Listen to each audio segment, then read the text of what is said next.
আজকে 24 তারিখ মানে 24শে ডিসেম্বর, আগামীকাল 25শে ডিসেম্বর মানে বড়দিন। তো বড়দিন উপলক্ষে আমার আর দেবের অনেক প্ল্যানিং ছিল রোদ্দুরকে নিয়ে। আমরা একটু ফটোশ্যুট করাতাম, একটু বাইরে ঘুরতে বেরোতাম।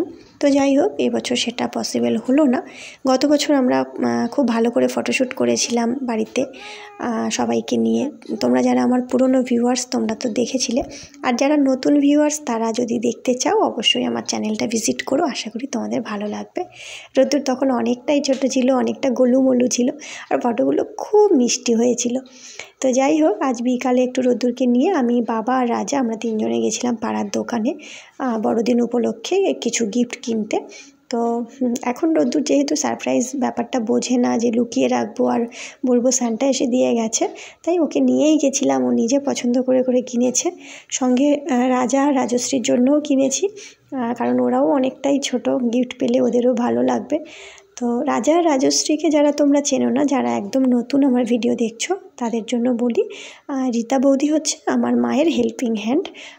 আর এখন রীতা বৌদি আমাদের জন্য প্রচুর করছে, মানে এই কথাটা আমাকে বলতেই হবে। মা এখন হসপিটালে, আর রীতা বৌদি পুরো আমাদের বাড়ির সমস্ত দায়িত্ব একদম নিজের কাঁধে নিয়ে নিয়েছে।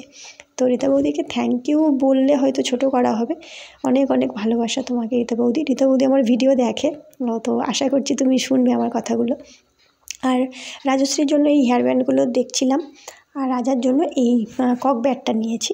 ও নিজেই পছন্দ করে নিয়েছে, ওকে জিজ্ঞেস করেছিলাম তুই কী নিবি। তো যাই হোক, এইগুলোই কিনেছি। আর রোদ্দুরের জন্য এই এরোপ্লেনটা নিয়েছি, আর একটা ময়ূর নৌকা ছিল ওটা নিয়েছি। আর সেরকম গিফট খুব একটা পছন্দ হয়নি, তো যেগুলো ছিল তার মধ্যে এগুলোই আমাদের পছন্দ হয়েছে। তো যাই হোক, আজকের ভিডিওটা এই পর্যন্ত। আগামীকাল সবার খুব ভালো কাটুক। তোমার গিফট পছন্দ হয়েছে? বাহ।